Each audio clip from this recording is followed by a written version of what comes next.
I think people see the very fighting side of politics, but with those like luncheons and meetings, is it's really friendly and it's very personal, and even people who don't agree, they can still talk to each other, and I think that's really unique and really special, especially in today's politics.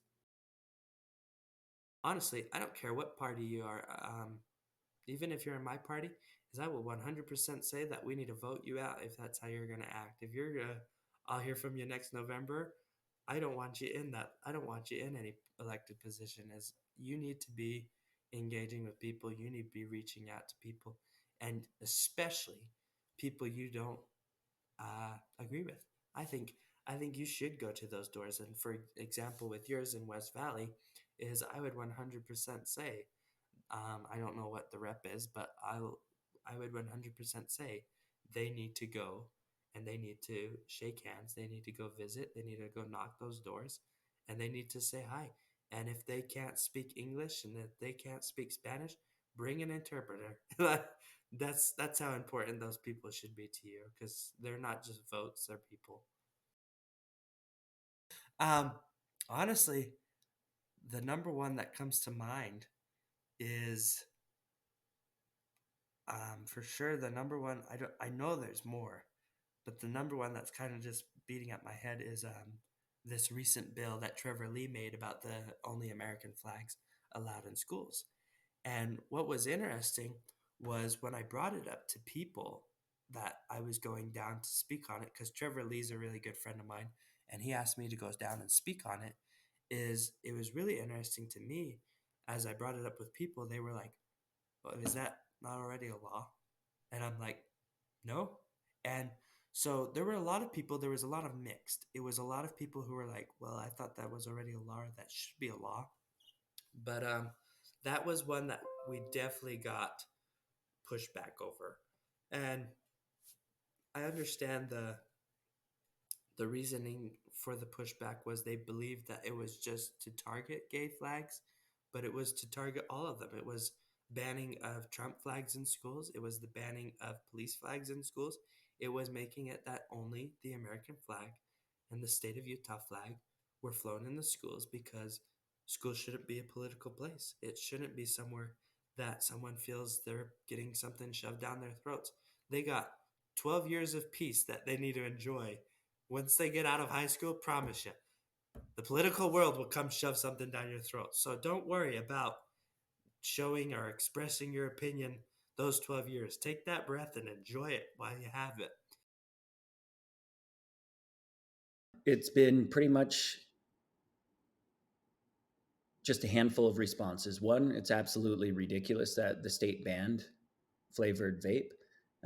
They are adult consumers. They feel like they have the right to consume flavors, whether or not uh, those products are allowed by the state.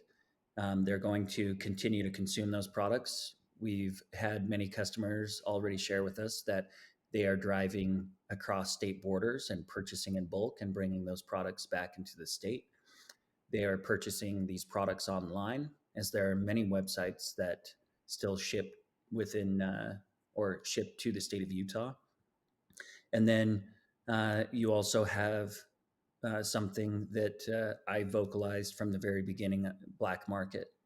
You've got a lot of individuals who are purchasing these products in bulk and they're facilitating black market sales, whether they're, selling these products outside, out of their vehicle or, having them at their home and meeting up with friends, etc. And so consumers are still going to get these products regardless of this ban.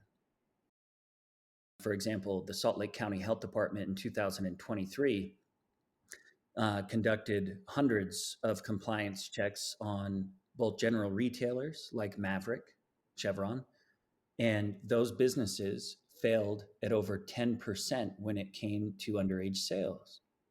And so when we really look at this and what solutions my industry has provided, we have far more robust ID scanners than what you will find in a general retail store, even the Utah State Liquor Store. And in Representative McPherson's bill, these are things that we're looking to implement. ID scanners that cost over $4,000 a unit have 60 holographic scanning features, including laser proliferation, microprinting. And so they will catch fake IDs. You're not going to get a minor in one of our stores. You would think that if somebody was looking to pass legislation that would have such an impact, that they would do everything they could to amass as much information as possible on the subject and make an informed decision. And that's where my comment comes back from. It's unfortunate that the Utah state legislature is a part-time legislature, because you've got individuals who are making decisions that impact the state as a whole, and not part-time, but every single day. And they're making decisions on industries that they have no understanding of whatsoever. The assumption always was, and it was always presented in this way, that the retail tobacco specialty shops is where the flavored vaping product was ending up in the hands of kids. And that has been shown many times to be wrong. It was something I presented when we presented our bill, HB 432. I went and interviewed a handful of principals at schools, elementary schools, junior high schools, and high schools, to ask them where the kids are getting their vaping products. And the number one place that principals told me they were getting it was from Snapchat. It was just online, usually through a stranger. But in many cases, they were getting them from friends or family. But again, if we trace the origin, where that product came from, the idea that these products all originally from a RTSB, one of these retail tobacco specialty shops, was just false. I felt that this bill sought to put a particular business out of business, a particular industry really, at the benefit of another industry. We really just created a winner and a loser legislatively. It wasn't a free market process. The people didn't choose this from a sales or from a market perspective. We just simply went into the law and created a winner, and we created a loser.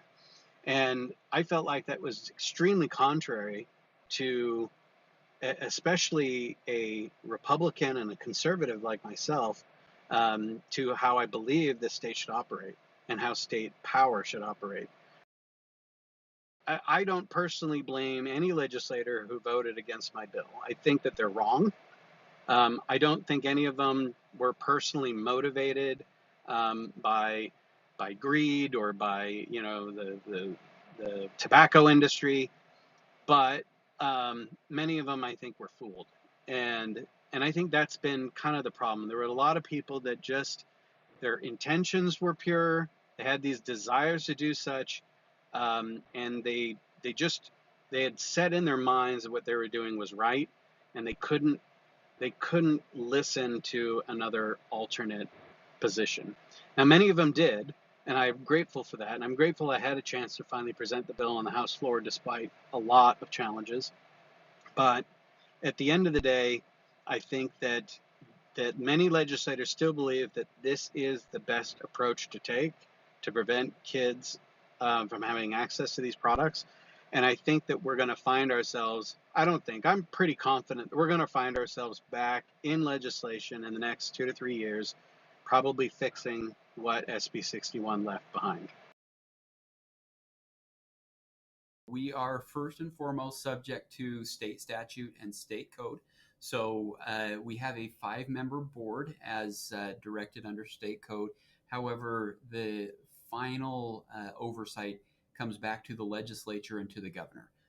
Both of those groups kind of control and oversee and govern our organization, either directly through board appointments or through the actual statute itself. Day to day, we do have a board that oversees the operations of the port. And so it's a 5-member voting board. We have 8 members total.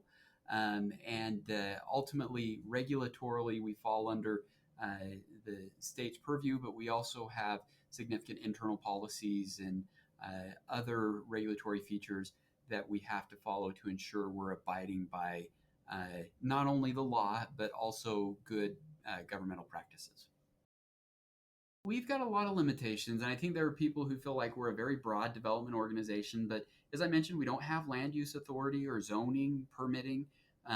There's a lot of things that we cannot do. You look at a seaport, and they have even like policing powers and things like that.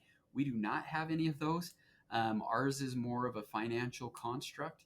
And so, in terms of what we can actually bring to the table, I think there is a public perception that a port is something that has broad authority and powers. We're not. We really don't, and we don't want them. We don't need them. Ours is more of financial construct. To your question, if we're really being honest and we're really being smart, we're not an organization that is set up to come in and really help with some of these community problems. We have to work with those organizations that do. So in the past, we have provided funding and grants to different nonprofit organizations, specifically in the Northwest Quadrant, that we felt like was going to have an impact. We've worked with Salt Lake City on some contributions as well, again, with policing and code enforcement and other things that help to create, our hope is to help create safer environments. So I think we would feel like we are part of the communities in the sense that we're getting funding from those communities, or not directly from those communities, but from those cities. So we feel like we need to be part of finding good solutions.